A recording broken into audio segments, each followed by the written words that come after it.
She walked into the upscale restaurant wearing faded jeans and a plain white t-shirt, looking a little out of place amid the glittering crystal chandeliers and hushed conversations.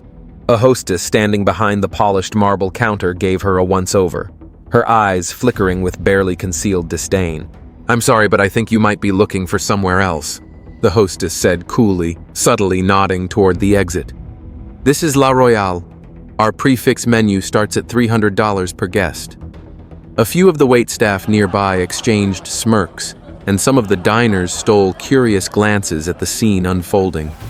Her cheeks burning with quiet humiliation, she turned and left without a word.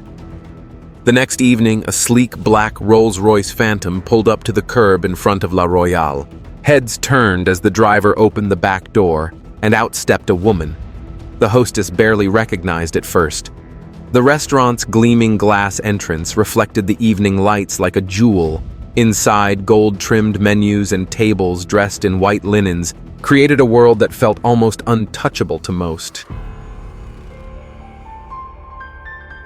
Margaret Collins, or Maggie as her friends called her, strode through the doorway, her brown ponytail bouncing slightly with each step. She wore the same simple white tee and well-loved jeans, her face fresh with minimal makeup, radiating a quiet assurance born from truly knowing herself.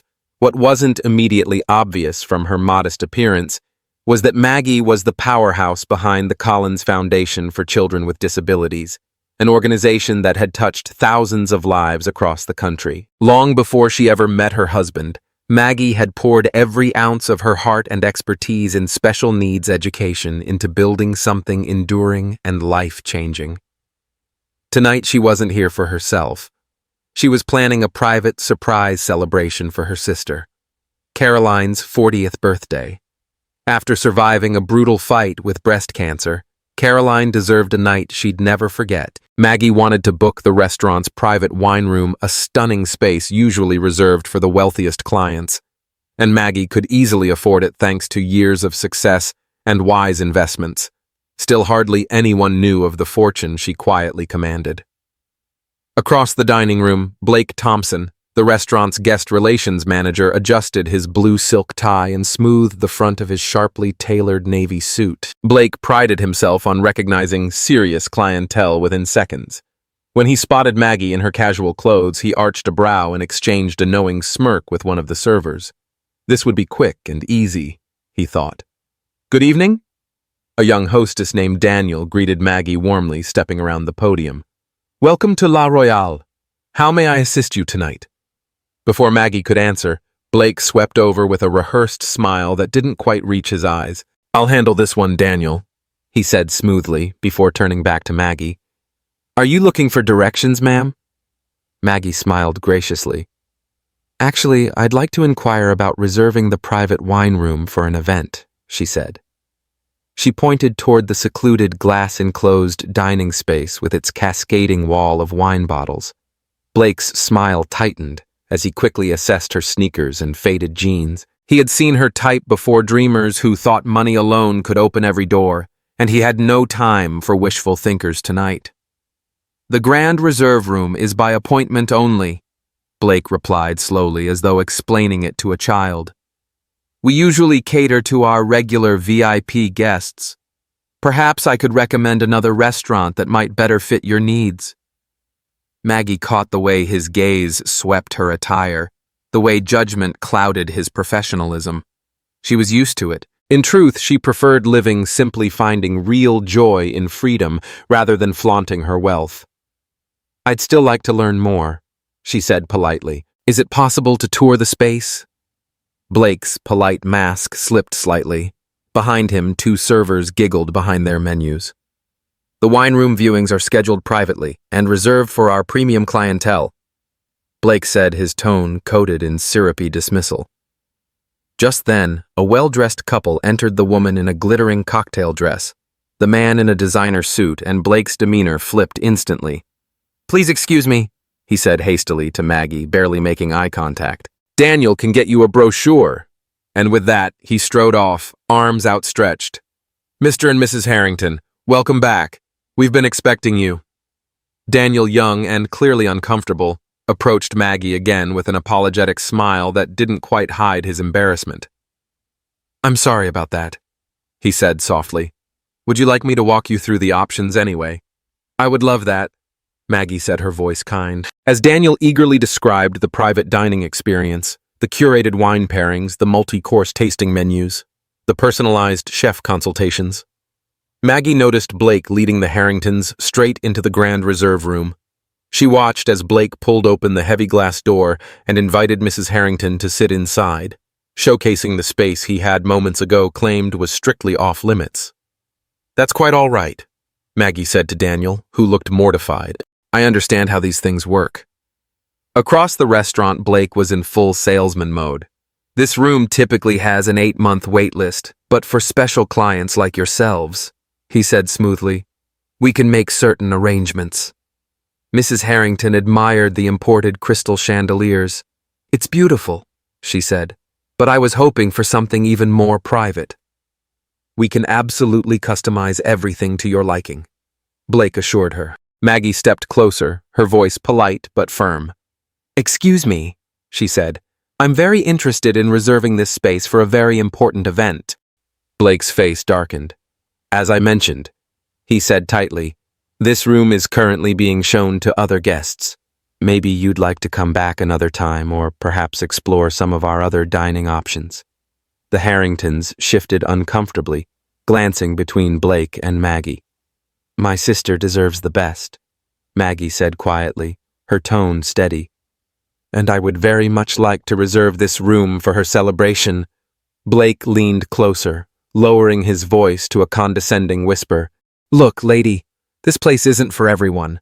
That room costs more than some folks make in a year. I've been patient, but you're interrupting a legitimate booking."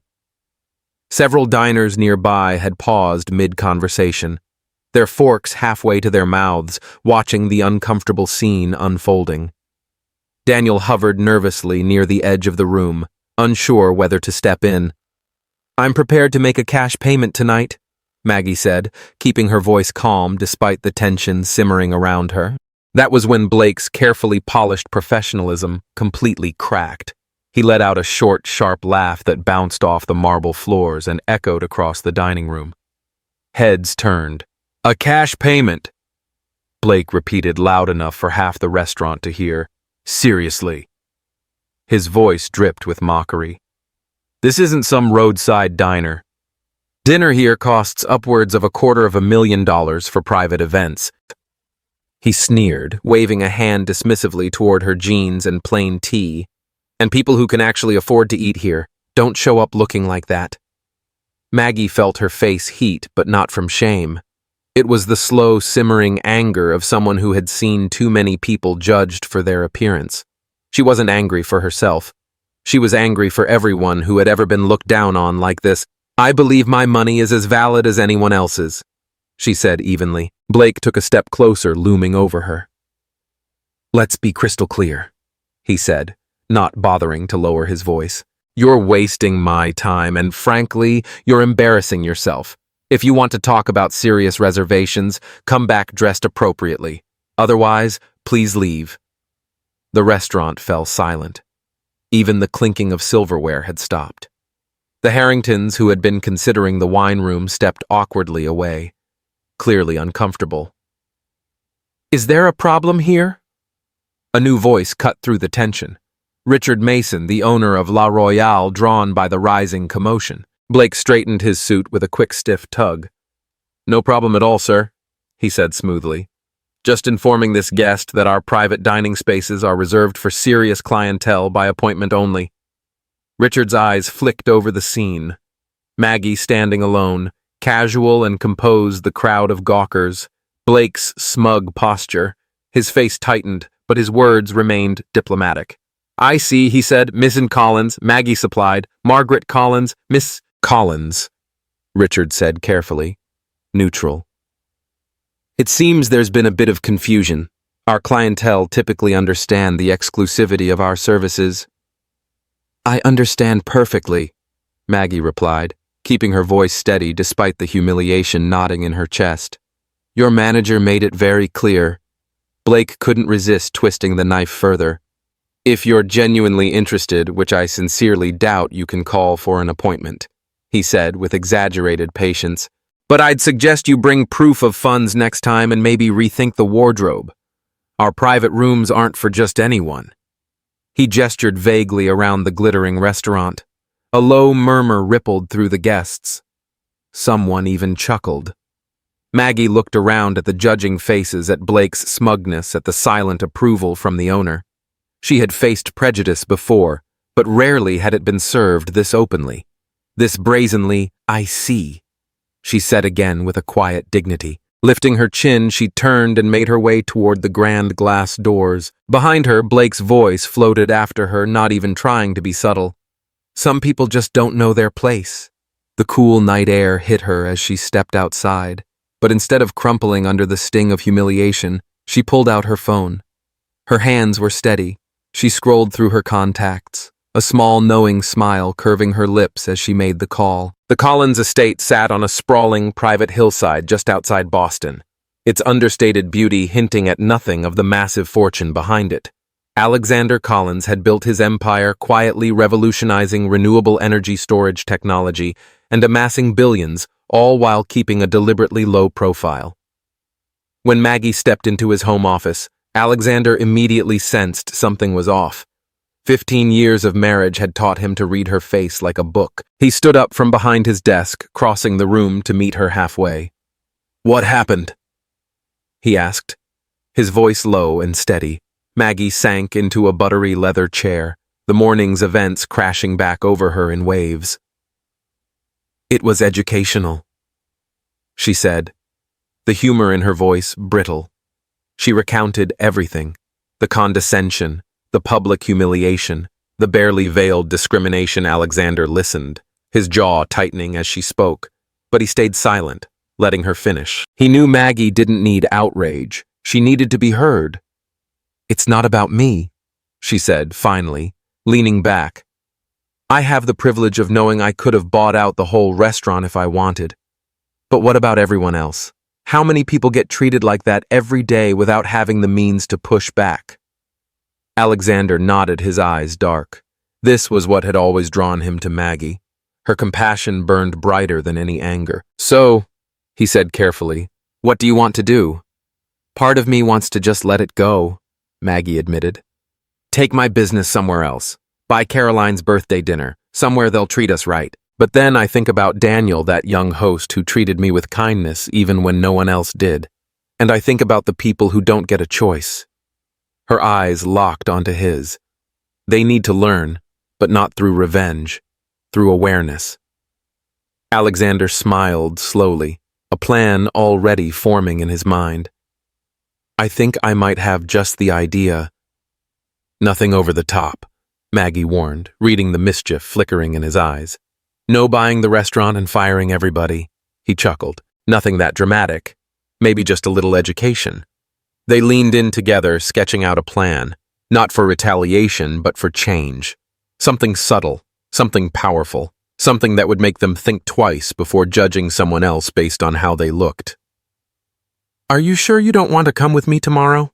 Alexander asked as they finalized the details. Maggie shook her head, a smile finally reaching her eyes. "No," she said. "This isn't about me needing to see it happen. It's about making sure they see it for themselves." She paused, her voice warm with quiet satisfaction. "But I do expect a full report." As the sun dipped behind the trees and evening blanketed the estate, Alexander picked up the phone and started making a few strategic calls. The next day would deliver a powerful lesson in humility and the danger of snap judgments, not just for Blake Thompson, but for everyone working at La Royale. If you're enjoying this story, don't forget to hit that subscribe button and join our community of story lovers. Now, let's dive back in to see what happens next. The following morning was picture perfect, with crisp air and bright sunlight reflecting off the restaurant's polished windows.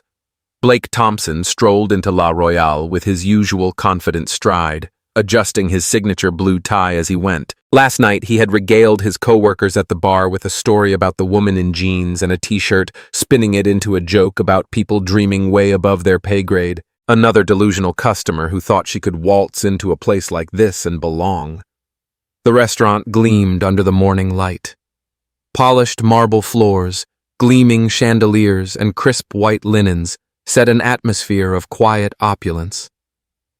Blake had just wrapped up the morning staff meeting, hammering home his favorite message. Remember, everyone, time is precious. We cater to a certain clientele. It's not snobbery, it's efficiency.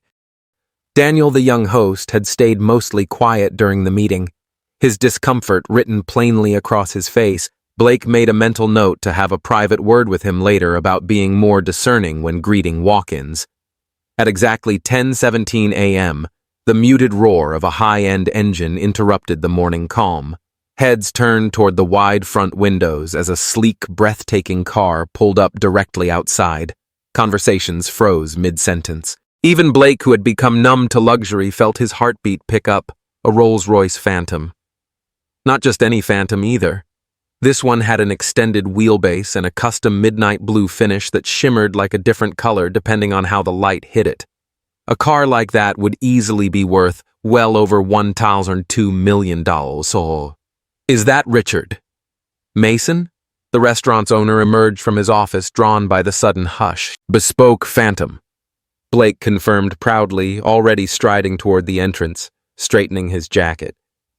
Incredibly rare. A chauffeur in full uniform exited the rolls, walking with precise, almost ceremonial movements to open the rear door. From the vehicle stepped a man whose presence instantly commanded attention.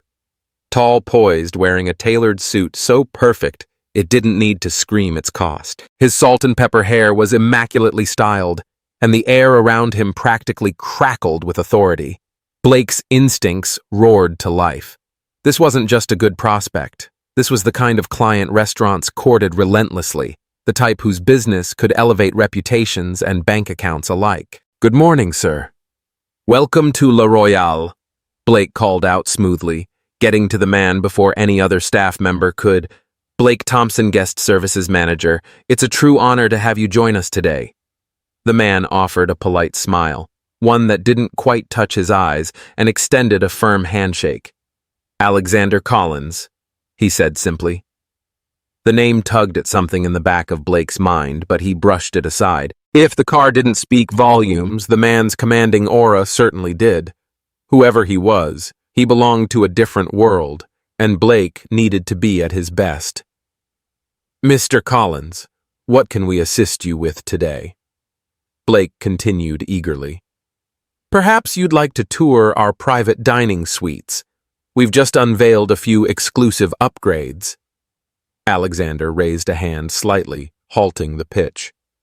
"Actually," he said, his voice calm but firm, "I'm here regarding the Grand Reserve Room. Midnight blue theme. My wife visited yesterday to inquire about it." Blake's practiced smile faltered slightly. "Your wife, I'm not sure I recall. Perhaps one of my colleagues helped her." Alexander's expression cooled, sharpening like a knife. "No, Mr. Thompson. You assisted her, or more accurately, you refused to. Margaret Collins. She wore jeans and a white t-shirt. You suggested she might be more comfortable elsewhere." The color drained from Blake's face as the memory clicked into place. Behind him, he heard a soft gasp from Daniel, standing awkwardly nearby. "Mr. Collins, I think there's been a misunderstanding." Blake stammered, his usual slick composure slipping away. "We welcome all guests at La Royale." By now, Richard Mason had joined the group, sensing the tension thickening in the air. "Is there an issue here?" he asked cautiously. Alexander turned to him smoothly.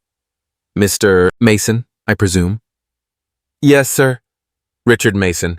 Welcome to La Royale," Richard said, forcing a smile. "Thank you," Alexander replied. His voice remained composed, but the undertone was ice cold. "I was explaining that my wife came yesterday hoping to book your Grand Reserve Room for a family event. Instead, she was humiliated, judged not by her words, but by her appearance. Richard's smile slipped. I vaguely remember some conversation, but I wasn't aware of the specifics. The specifics, Alexander continued calmly, are that your staff made it clear she was not considered worthy of your establishment, not because of her behavior, not because of her intent to book one of your most exclusive experiences, simply because she wasn't dressed in a way they found acceptable. Around them, a small crowd of staff and early patrons had gathered, the restaurant falling almost eerily silent. Mr. Collins, Blake tried again, sweat starting to bead at his temples. I assure you there was no ill intent. It wasn't a misunderstanding. Daniel's voice broke in quietly but firmly. Every head swiveled toward the young man. His cheeks flushed, but he didn't back down. Ms. Collins was polite. She was specific about wanting to book the Grand Reserve room. She was dismissed repeatedly because of how she looked. That's exactly what happened. Blake shot Daniel a glare that could have cut glass, but the damage was already done. Alexander turned back to Richard Mason with a coolness that filled the entire restaurant lobby. You know, Alexander began casually, it's interesting. My wife, Margaret, is the founder of the Collins Foundation for Children with Disabilities. It's been her life's work long before I even met her. Over the years, she's raised more than $50 million to fund specialized medical equipment and educational programs for children who desperately need it. He paused, letting the weight of that statement settle over the stunned room. Maggie chooses to dress simply, he continued, because she believes in living modestly, no matter our financial standing. It keeps her grounded, connected to the families she works so hard to help. It's just one of the many reasons why I admire and love her. Richard Mason had gone visibly pale. Mr. Collins, he stammered, please know that this doesn't reflect the values we uphold at La Royale. We pride ourselves on actions. Alexander cut in smoothly. Speak louder than mission statements, Mr. Mason. The tension in the room was so thick it was almost tangible. Now, Alexander said, shifting the conversation, about the Grand Reserve room. I wasn't just planning to reserve it for my sister-in-law's celebration. Blake, who had been shrinking into himself, perked up slightly at the hint of opportunity.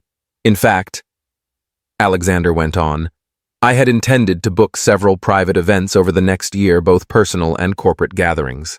And we were considering making La Royale our preferred venue for our foundation's major donor dinners. Mason's eyes widened. A partnership like that could have easily doubled their yearly profits. However, Alexander said coolly, after yesterday's experience, I'm questioning whether this is the right place to entrust with such important occasions. The silence that fell over the restaurant was deafening. Blake looked like he was about to faint. Mr. Collins, please, Mason pleaded. This was an unfortunate incident, but I assure you it's not representative of how we operate. Let us make this right. Alexander studied him for a moment, weighing his options. Perhaps there's a path forward, he said finally, but it would require more than a simple apology. Anything, Mason said quickly, desperate. The Collins Foundation is hosting a benefit gala next month, Alexander said. We're raising funds to build a new adaptive sports center for children with physical disabilities, Blake. He turned, pinning the sales manager with a stare. Your presence there would be educational. Blake swallowed hard. Sir, as a guest, you mean? Alexander smiled faintly. No, as a volunteer. We're always in need of extra hands, setting up, assisting the children, truly seeing the work we do. The meaning was clear. This wasn't punishment. It was an invitation to change. And additionally, Alexander continued, now addressing Mason, I would strongly recommend your team undergoes some unconscious bias training. I happen to know several excellent consultants who could help. Mason bobbed his head enthusiastically. Absolutely. We'll make it happen immediately. As for the event reservations, Alexander said, turning to Daniel, the young host who had spoken up with honesty, I would like you to handle them personally, starting with the reservation for my sister-in-law's birthday celebration. Daniel's eyes widened. Me, I thank you, sir. I'd be honored. Good. Alexander said with finality. Now shall we discuss the details? As they moved toward Mason's office, Alexander paused beside the private wine room's gleaming glass doors. He ran his fingers lightly across the polished brass handle. My wife, he said with a quiet pride, has excellent taste. Behind them, Blake Thompson stood frozen, the foundation of his carefully crafted world crumbling. The lesson had landed hard. Character isn't shown by how you treat the important people. It's revealed by how you treat those you assume aren't. 1 month later, the Collins Foundation Benefit Gala turned the Grand Boston Hotel into a glittering celebration of hope and possibility. Children with disabilities, their families, donors, and supporters filled the grand ballroom, the night buzzing with laughter and the clink of champagne glasses. Near the entrance, wearing a simple volunteer uniform instead of his usual sharp suit, Blake Thompson directed guests with polite efficiency. He knelt beside a young boy in a wheelchair, helping adjust the boy's basketball cap. What had begun as an obligation, a professional requirement to save face, had slowly shifted into something more personal. Over the weeks of volunteering, Blake had seen firsthand the resilience, dignity, and immense heart of the children the foundation supported. And it had changed him. Across the ballroom, Maggie Collins, graceful in a simple but elegant blue dress, approached him. Even now, knowing exactly who she was, Blake was struck by her sincerity and absence of pretense. How are you finding the experience, Blake? Maggie asked with a kind smile. He thought about it seriously before answering. Humbling, he admitted, and necessary. Maggie nodded gently.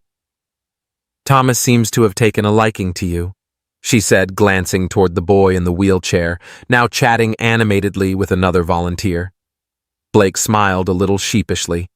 He's been teaching me about adaptive basketball, he said. Apparently I have terrible form. That earned a genuine laugh from Maggie. He's an honest coach. Blake's face grew more serious. Mrs. Collins, he said quietly. I know I offered a formal apology, but I need to say it again, directly. I am truly sorry for the way I treated you. There's no excuse. You're right, Maggie said, her voice warm but firm. There isn't. But the real question is, what have you learned? Blake looked around the room, taking in the sight of children overcoming every challenge life had thrown at them. That worth isn't about appearances, titles, or wealth, he said thoughtfully. Everyone deserves respect, no exceptions. Maggie nodded approvingly. Good lessons. Expensive ones too, I imagine. Blake chuckled ruefully, thinking of the massive contracts Alexander had moved elsewhere after the incident. Worth every penny, he said honestly. Just then, Alexander joined them, placing a casual hand on Maggie's shoulder. Blake was just sharing some of his new insights, Maggie said. Alexander smiled knowingly. I hear you've become quite involved with the adaptive sports program. Yes, sir, Blake said with a nod. In fact, I signed up to keep volunteering even after my required time. It turns out, he added with a small, sincere smile, that I needed this a lot more than I realized. I'm glad to hear it, Alexander said with a small nod, then surprised Blake by adding, which reminds me that series of private events and fundraisers I mentioned. We're still planning them. Perhaps you could handle the arrangements. Blake blinked, stunned before genuine gratitude lit up his face. I would be honored, Mr. Collins. Truly honored. Later that evening, as the gala wound down and the grand ballroom emptied little by little, Blake found himself standing off to the side, quietly observing Maggie and Alexander Collins. They weren't working the room like celebrities or trying to show off their influence. Instead, they knelt to speak, eye to eye with every child, laughed with the families, and genuinely connected with everyone they met. Their kindness wasn't a performance. It was simply who they were.